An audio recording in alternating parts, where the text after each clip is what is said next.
Hola muchachada de primero de bachiller, ¿qué tal estáis? Espero que estéis muy bien todos. Y bueno, pues vamos a arrancar este tema 9. Yo creo que ya después de las clases anteriores el movimiento armónico simple lo hemos trabajado suficiente tiempo y vamos a pasar a comenzar este tema de fuerzas, que aunque lo vamos a interrumpir por la llegada de la Semana Santa y la Pascua, vamos a ver si nos da tiempo en estos 3 días a trabajar algunos conceptos de repaso por lo menos y una pequeña ampliación del año pasado. Y yo creo que os va a resultar más sencillo de lo que parece, porque el año pasado ya le pegamos un buen empujón a este tema. Bien, si os parece bien, vamos a empezar repasando las leyes de Newton. Es un muy buen punto de partida, las 3 leyes de Newton, que plantearon pues, un avance muy grande en el estudio de la física del movimiento. Bien, aquí tenemos la primera ley, que si recordáis es conocida como la ley de inercia. Viene a decir que todo cuerpo permanece en reposo o moviéndose a velocidad constante en línea recta, a menos que una fuerza externa le haga cambiar. Muy bien, esto, si recordáis, el año pasado lo trabajamos bastante. Nos venía muy bien para explicar algunos conceptos del movimiento. Es verdad que es una ley que cuesta un poquito de entender, sobre todo si nos centramos en movimientos de la Tierra, porque como bien sabéis, pues en la Tierra siempre estamos rodeados de este rozamiento que nos va frenando, bien por el contacto de las superficies, bien por el aire, porque no nos encontramos en el vacío. Por lo tanto, nos cuesta un poquito esto de ver de que va a seguir moviéndose a velocidad constante mientras que una fuerza lo pare.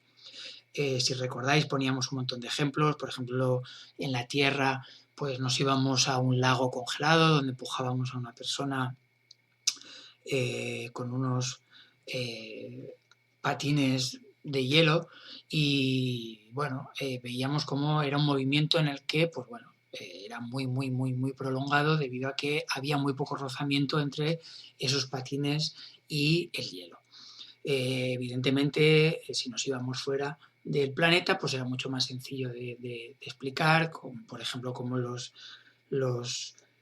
naves espaciales o los cuerpos que lanzamos fuera de la gravedad terrestre apagan sus motores y se mueven sin un gasto energético a unas velocidades muy altas hasta que pues encienden los motores para ejercer una fuerza de frenada o bien de cambio de dirección.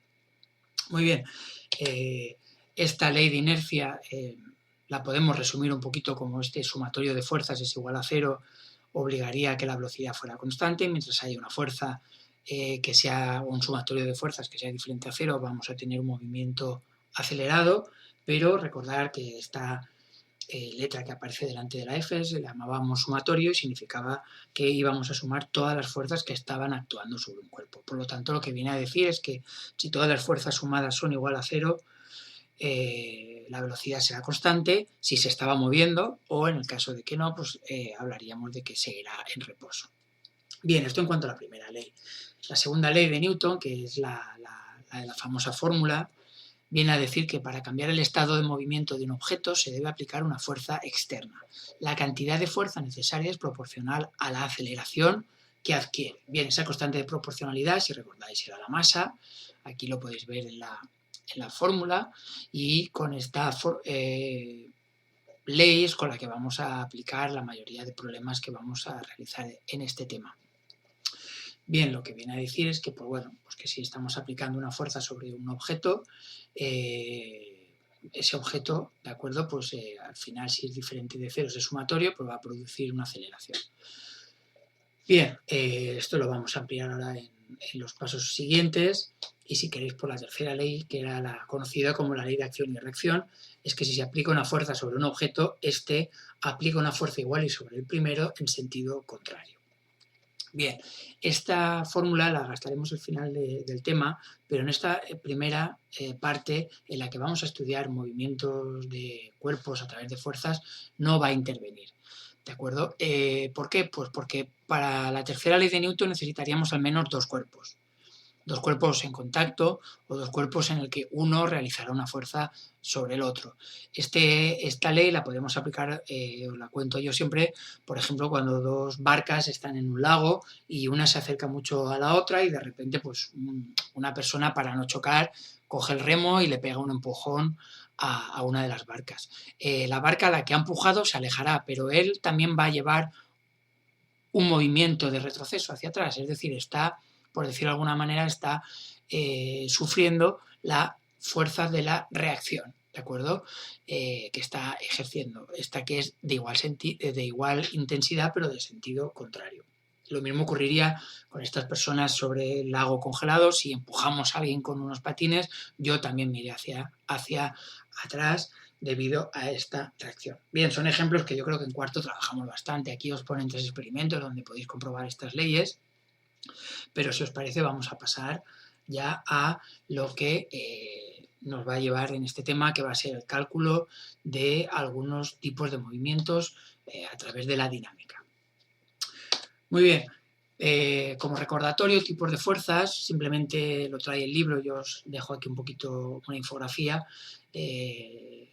una leidita, no es necesario. Tenemos 4 interacciones fundamentales o 4 fuerzas a estudiar. Tenemos el electromagnetismo, la gravedad, la nuclear débil y la nuclear fuerte.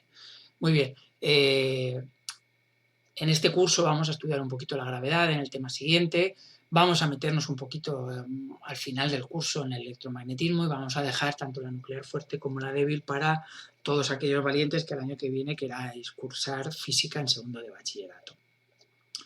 Muy bien, aquí como curiosidad, pues dejaros sobre todo la intensidad relativa para que veáis qué relación existe entre las diferentes fuerzas y sobre todo su intensidad, ¿no? La proporción que existe o la relación que existe entre cada una de ellas. Muy bien, el tema de calcular la fuerza de gravedad y la fuerza eléctrica, que en el libro aparece ya en el punto siguiente, la vamos a dejar para los próximos temas, ya que prefiero estudiar tanto el campo gravitatorio, la gravedad y el campo eléctrico de una manera más completa, porque si vemos ahora las fuerzas y luego más adelante rescatamos, van a quedar conceptos un poco sueltos y voy a preferir darlo todo en bloques. Así que lo dejamos para más adelante y ahora lo que vamos a estudiar pues son las conocidas como fuerzas de contacto con las que ya estuvimos trabajando el año pasado. Bien, la primera que vamos a trabajar es la fuerza normal. La fuerza normal es una fuerza ficticia, una fuerza que viene más bien de la tercera ley de Newton, pero nos va a hacer falta para justificar. Vamos a tener que gastarla para justificar por qué un objeto, en este caso os planteo esta caja que hay encima de la mesa, por qué este objeto, si tiene un peso hacia abajo, no cae, por qué no se mueve.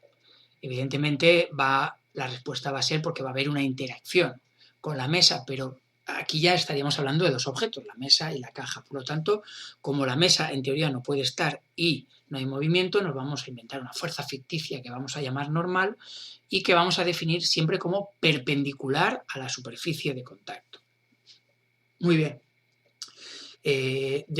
Dependiendo de qué tipos de superficie vayamos a trabajar, pues en este caso el plano horizontal o el plano inclinado, pues vamos a tener que calcularla de una manera diferente. Habrá que deducirla para cada tipo de superficie. Bien, como podéis ver aquí, pues bueno, en un plano horizontal la normal simplemente va a coincidir con el peso en sentido contrario, por eso no explicaríamos por qué pues un libro no cae, ¿vale?, si está apoyado en una mesa, pero en un plano inclinado fijaros que esa normal no va a coincidir con el peso, sino que va a coincidir con una componente del peso que veremos más adelante. ¿Vale? Esto lo explicamos un poquito más adelante cuando veamos el plano inclinado. Aquí tendríamos el peso, aquí tendremos la componente PI, que si os acordáis en cuarto lo vimos, y aquí la componente PX. Por lo tanto, en el caso de la normal del plano inclinado, no va a coincidir con el peso, sino con una de las componentes del peso. Eso va a hacer que este objeto siempre deslice, en caso de ausencia de rozamiento, deslice por el plano inclinado. Bien, aquí os dejo un poquito, por lo tanto, las fórmulas que luego al final recopilaremos, pero bueno, en el plano horizontal la normal va a coincidir con el peso, masa por gravedad, pero en un plano inclinado la normal va a coincidir con PI, que en este caso va a ser masa por gravedad por el coseno del ángulo que va a formar el plano inclinado. Muy bien. Hay un caso particular que yo tal vez diría que con las normales es el más complicado, que es cuando tengo un plano horizontal, pero hay una fuerza que se está tirando con un ángulo, ¿vale?, respecto a este plano horizontal. Bien, si recordáis, esta fuerza, a ver, lo vuelvo a marcar aquí, la deberíamos descomponer, si os acordáis, el año pasado lo hacíamos, en f de x y una f de y que va a apuntar hacia arriba. Esta f de y es la que va a ayudar a la normal a igualar al peso. Por lo tanto, aquí en este ejercicio mucho cuidado, ¿de acuerdo? Peso y normal no coinciden. Aquí lo que vamos a tener es que descomponer el vector fuerza, evidentemente en una f de x y una f de y, pero fijaros, la normal aquí va a ser el peso menos la componente fi. Dicho de otra manera, la normal más fi, que son las fuerzas que apuntan hacia arriba, tienen que ser iguales a las fuerzas que apuntan hacia abajo, en este caso el peso. Por lo tanto, la normal en este ejercicio será igual al peso menos f de y, ¿vale? Hay que ir con cuidado con este cálculo. Muy bien, todo esto es en cuanto a lo que atañe a la fuerza normal, que luego vamos a volver a sacar para algún ejercicio, pero es lo que necesitáis recordar o repasar, porque esto está visto el año pasado, para hacer ejercicios para calcular la normal. Bien, nos vamos ahora a la fuerza de rozamiento. Si os acordáis, la fuerza de rozamiento se define siempre como una fuerza que se opone al movimiento, es decir, siempre va a ser sentido contrario a la velocidad, o dicho de otra manera, sentido contrario, ¿vale?, al movimiento, al desplazamiento. Siempre es una fuerza que resta, por lo tanto, ¿vale?, hemos de ir con cuidado. Bien, yo a la F de rozamiento, la fuerza de rozamiento, la llamo F sub R minúscula. El libro a veces la llama mayúscula, yo la mayúscula a veces la dejo para fuerza resultante, pero yo siempre utilizo la fuerza de rozamiento como F sub R minúscula. Muy bien, aquí como podéis ver os pongo ejemplos de la fuerza de rozamiento, siempre se opone hacia donde va a estar el movimiento. Bien, ¿cuál es su fórmula? Pues esta que tenéis aquí. Fuerza de rozamiento es igual a mu por la normal. La normal ya sabemos calcularla porque lo hemos visto en el apartado anterior. Por lo tanto, solamente hemos de hacer ahora un nuevo cálculo que va a ser mu por la normal. ¿Quién es esta letra mu? Pues bueno, lo primero, se llama coeficiente de rozamiento y es un coeficiente que va a depender de las superficies en contacto, aparte de otros factores como pueden ser la temperatura, la velocidad relativa que llevan las superficies, etcétera, etcétera. Pero bueno, lo importante son las superficies en contacto. ¿Eso qué quiere decir? Pues que dos superficies muy lisas, como puede ser, por ejemplo, hielo y metal, pues van a tener coeficientes de rozamiento muy bajos, cercanos al 0,15, 0,2, y, por ejemplo, pues otras superficies, como puede ser, pues yo qué sé, barro y caucho, como puede ser una rueda en un barrizal, pues van a tener superficies coeficientes de rozamiento muy altos, en torno al 0,85, 0,9. Bien, algunas cosas que podéis saber es que hay dos tipos de rozamiento, o más bien de coeficiente de rozamiento. Está el coeficiente de rozamiento estático y el coeficiente de rozamiento cinético. ¿Qué diferencia hay entre ellos? Pues que el primer coeficiente es cuando el objeto todavía no ha empezado a moverse, yo estoy haciendo una fuerza, pero todavía no he empezado a moverlo, y en el momento en que ese objeto empieza a moverse, aparece un coeficiente de rozamiento cinético.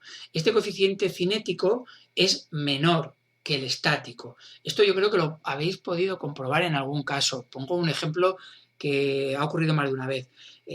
Por ejemplo, empiezas a intentar, se te ha roto el coche y tienes que moverlo para apartarlo de la carretera. Empiezas a moverlo y el momento inicial es muy costoso de mover el coche. Ahí estaría actuando lo que se llama el coeficiente de rozamiento estático. Una vez el coche empieza a moverse, parece como que con poquita fuerza que hagamos el coche continuará moviéndose. Ahí ha entrado ese segundo coeficiente de rozamiento llamado cinético. Yo creo que todos tenéis algún ejemplo en el que habéis podido comprobar que el coeficiente estático es mucho mayor que el cinético. Bien, en este curso, al nivel en el que nos vamos a mover, nosotros no vamos a trabajar ni con uno ni con otro. Quiero decir, vamos a trabajar con el cinético, no vamos a diferenciar. Quiero decir, por lo tanto, a partir de ahora, al cinético, que es el que vamos a usar, porque siempre va a estar en movimiento, lo vamos a llamar mu directamente y ese será nuestro coeficiente de rozamiento a utilizar en los ejercicios. Muy bien, como dato muy importante, el coeficiente de rozamiento siempre se va a encontrar entre 0 y 1. 0 sería la ausencia de rozamiento y 1 sería la ausencia de movimiento. Es decir, el rozamiento sería tan grande si el valor de mu fuera 1 que, si os fijáis, la fuerza de rozamiento sería igual a la normal. Por lo tanto, ahí seguramente no habría posibilidad de movimiento. Mientras que un rozamiento 0, un coeficiente 0, pues haría que mu por n fuera 0, por lo tanto no habría fuerza de rozamiento. Bien, esto ahora lo vamos a aplicar todo en ejercicios que vamos a tener que ir usando, ¿de acuerdo? Pero todo esto pues está visto en curso anterior. Sí que hay una fuerza nueva que vamos a ampliar este curso, que va a ser la fuerza de tensión, la T. Bien, ¿qué es la fuerza de tensión? Pues la fuerza de tensión es una fuerza que va dirigida en la dirección de la cuerda y su sentido dirigido alejándose del cuerpo. ¿Esto qué quiere decir? Pues bueno, que va a ser la T, esta la vamos a utilizar para cuerpos unidos por cuerdas. Bien, aquí por ejemplo podéis ver la tensión, es una fuerza que apunta hacia el techo, mientras que la caja pues tiene un peso que apunta hacia abajo. Esta caja no se mueve porque el peso y la tensión se igualan. ¿Cuándo esta caja se movería? Pues cuando el peso superara a la tensión máxima, es decir, esa cuerda ya no puede hacer más fuerza hacia arriba, por lo tanto se rompería seguramente, o bien el techo o bien la cuerda, y la caja caería. ¿Cómo lo podríamos calcular esto? Pues bueno, fijaros, con un sumatorio de fuerzas, ¿vale? Todas las fuerzas a favor, vamos a suponer que las fuerzas a favor es la tensión, en contra el peso, y esto pues da cero. ¿Por qué? Pues porque tienen el mismo valor, por lo tanto no hay movimiento, primera ley de Newton, ley de inercia. Muy bien, esto yo creo que es bastante sencillo. Una de las aplicaciones de la tensión o de los objetos unidos por cuerdas pues es la famosa máquina de Atwood. Aquí podéis ver una, ¿vale? Nosotros hemos de suponer un movimiento, pues vamos a suponer, por ejemplo, que el objeto caería P1, por lo tanto P2 subiría hacia arriba, y pues a partir de ahí se le dota al sistema de una dirección y sentido, y a partir de ahí se hace un cálculo. Bien, aquí os he dejado un ejemplo bastante sencillito, suponiendo que la masa 1 tiene un valor de 1 kilo y la masa 2 de medio kilo, ¿vale? Te pide que calculéis también, pues eso, qué va a ocurrir aquí, cuál es la aceleración y cuál sería el valor de la tensión de la cuerda. Bien, estos ejercicios, todos los que están unidos por cuerdas, se separan en dos. O sea, cada cuerpo va a tener su propia ecuación. Por lo tanto, aquí, como podéis ver, en masa 1, yo aplicaría la fórmula sumatorio de fuerzas es igual a masa por aceleración. Vería que a favor voy a tener el peso 1, en contra la tensión, a favor el peso 1, porque esto ya hemos dicho que va a caer, la tensión va a estar en contra y esto es igual a la masa 1 por la aceleración. Para el cuerpo 2 ocurre lo contrario. A favor del movimiento va a estar la tensión, porque esto sube, en contra va a estar el peso 2, y esto va a ser igual a masa 2 por aceleración. Muy bien, todos estos sistemas se resuelven siempre por reducción, es decir, sumando las ecuaciones de la izquierda igual a la suma de las ecuaciones de la derecha. En este caso, como os fijáis, siempre nos va a salir una tensión positiva y una negativa, por lo tanto se nos va a ir, por lo tanto el despeje va a ser siempre muy sencillo. Y si os fijáis, pues llegaríamos de una forma bastante rápida a despejar la aceleración, como m1 menos m2 partido m1 más m2 por la gravedad, y sustituyendo los datos, pues llegaríamos a una aceleración de 3,26 periodo metros segundo cuadrado. Luego, pues bueno, como cualquier sistema, tengo una solución, voy a cualquier despeje de una de las dos y sustituyo para hallar pues, la siguiente incógnita que tenía, que en este caso era la tensión. Y nos da pues, una tensión de 6,53. Bien, echarle una ojeada no es un problema complicado. Muy bien, esto sería un poco en cuanto a todas las fuerzas que vamos a necesitar un poquito para este tema, ¿de acuerdo? Los movimientos y la dinámica. Esto sí que os adelanto, no lo he puesto aquí en el resumen, pero sí que os lo adelanto, que esto todo va a acabar juntándose con el MRUA. Por lo tanto, las fórmulas del MRUA, del movimiento acelerado, pues tienen que recordarse, tanto la de velocidades como la de posiciones, porque los ejercicios van a acabar siempre preguntándonos ¿y cuánto espacio recorrerá en 5 segundos? ¿Y a qué velocidad acabará cuando hayan pasado 5 segundos? Pues bueno, pues todo eso se calcula con las fórmulas del MRUA. Bien, si os parece os he hecho aquí un resumen, un formulario de los tipos de movimiento que deberíamos de saber para, de momento, fuerzas no unidas por cuerdas, sino, ¿vale? Un poco el repaso del año pasado. Muy bien, el plano horizontal con una fuerza horizontal es el caso más sencillo. Aquí tenéis la fórmula, la normal se coincide con el peso, ¿vale? Y la fuerza de rozamiento, en caso de que hubiera que calcularla, pues mu por la normal. Plano horizontal con fuerza oblicua, ¿vale? Es el caso del niño que tiraba del trineo, ¿os acordáis? El año pasado hicimos un montón. Tendríamos aquí la fuerza que descomponerla en f de x, que va con el cateto contiguo, por lo tanto, en este caso f por coseno de alfa, y f de y es f por seno de alfa, ¿vale? Tendríamos aquí la componente f de x, cateto contiguo, y aquí la componente f de y, que va con el cateto opuesto, ¿vale? A partir de ahí, pues bueno, calcularíamos, como hemos dicho en unas diapositivas antes, que la normal es el peso menos f de y, y en el caso de que tuviéramos que calcular la fuerza de rozamiento, que es mu por la normal, pues en este caso mu por P menos f de y, ¿vale? Esto, pues bueno, ahora lo tendréis que practicar haciendo ejercicios y bueno, recordando un poquito los del año pasado. Bien, f de y lo puedo sustituir por f seno de alfa, por lo tanto, fijaros que os pongo las fórmulas lo más trabajadas ya posibles. Por último, el plano inclinado, siempre con una fuerza horizontal al plano que va a ser lo máximo que nos va a salir, ¿no? Que sería este dibujo de aquí. Recordad que es muy importante dibujar en cualquier ejercicio las fuerzas que están teniendo lugar. Por lo tanto, es muy importante que el plano inclinado lo repaséis y lo recordéis. Muy bien, recordatorio, recordar que esta alfa, por una propiedad de dibujo, ¿vale? Porque es la recta que, ¿vale? que separa un plano normal, este ángulo y este ángulo van a ser los mismos, ¿de acuerdo? Muy bien, aquí este es un objeto en el que suponemos que cae, por lo tanto, la fuerza, ¿vale? Que será Px, aunque aquí no lo llama Px, es nuestra Px, cae para abajo, por lo tanto, fijaros, la fuerza de rozamiento la pinta para arriba. Si hubiera una fuerza que hace que el objeto suba para arriba, pues la fuerza de rozamiento la pintaríamos hacia abajo, siempre en sentido contrario.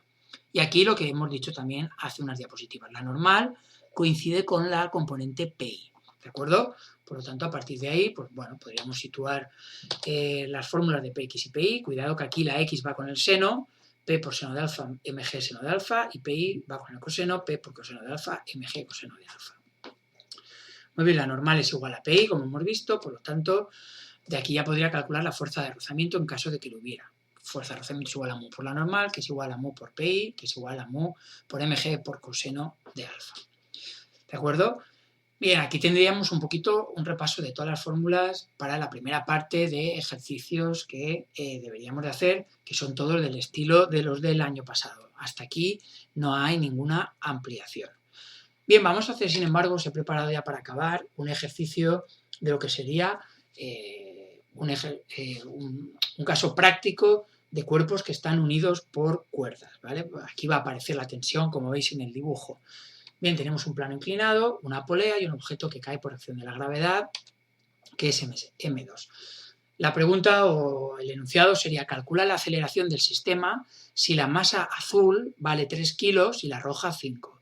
Repite los cálculos si aparece un coeficiente de rozamiento de valor 0,4. Y el dato es que tecta tiene un valor, el plano inclinado, de 30 grados. Por lo tanto, hay que hacer dos veces lo mismo, una con rozamiento y la primera que vamos a hacer sin rozamiento. ¿Vale? Algo que debéis de aprender es que todos los problemas que hemos puesto en la diapositiva anterior y los de este tipo con cuerpos unidos por cuerdas, todos deberían de empezar con la fórmula sumatorio de fuerzas igual a masa por aceleración. Se lo debemos a Newton y yo creo que es un muy buen comienzo. Incluso pues podríamos un poquito hablar sobre lo que hay. Un poquito introducir la ley de Newton, etcétera. Muy bien, dicho eso, fuerzas a favor menos fuerzas en contra es igual a masa por aceleración. Esto es lo que deberíamos de tener claro. Suponemos que el sistema, nosotros vamos a suponer una dirección, nos podemos equivocar. Si nos equivocáramos, el resultado nos daría bien, pero con un signo negativo. Por lo tanto, no os asustéis a la hora de, ay, pues yo esto no sé si va a caer la azul o va a caer la roja. Bueno, dejaros llevar un poco por la intuición. En este es evidente que va a caer, primero porque tiene mayor valor la masa y segundo porque la gravedad es una aceleración muy alta.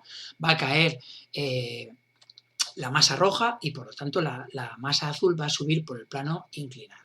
Bien, vamos, como os he dicho, a separar por cuerpos. El cuerpo azul, si os fijáis, fuerzas a favor menos fuerzas en contra es igual a masa por aceleración. ¿Cuál es la fuerza a favor? La tensión. En contra, Px, y eso es igual a la masa 1 por la aceleración.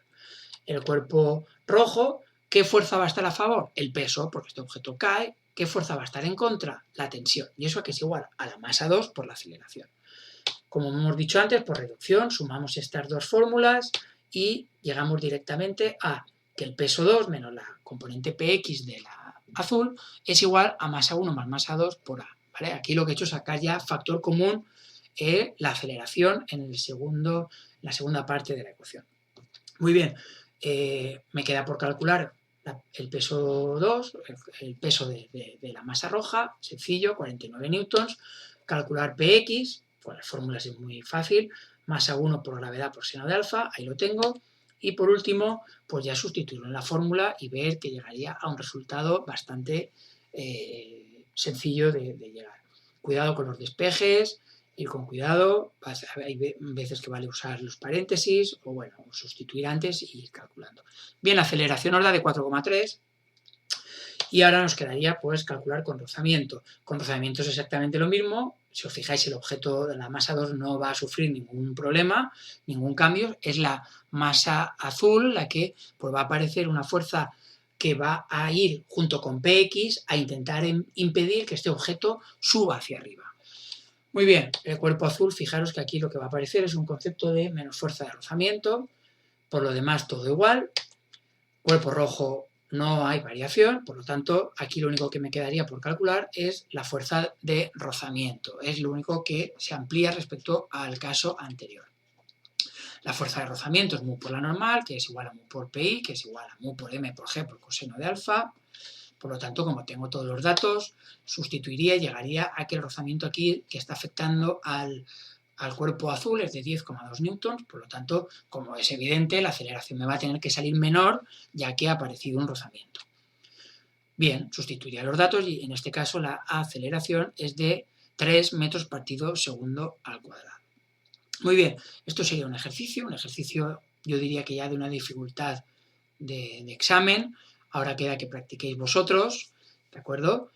Y bueno, yo os voy a dejar la clase de hoy del lunes para que reviséis todo esto que os he puesto, para que vayáis recordando un poquito conceptos de cuarto, y si os parece martes y miércoles, pues os voy a proponer ejercicios, el miércoles os daré ya algún solucionario, y la idea es que vayáis trabajando, pues bueno, poquito para que este tema lo vayamos llevando hacia adelante.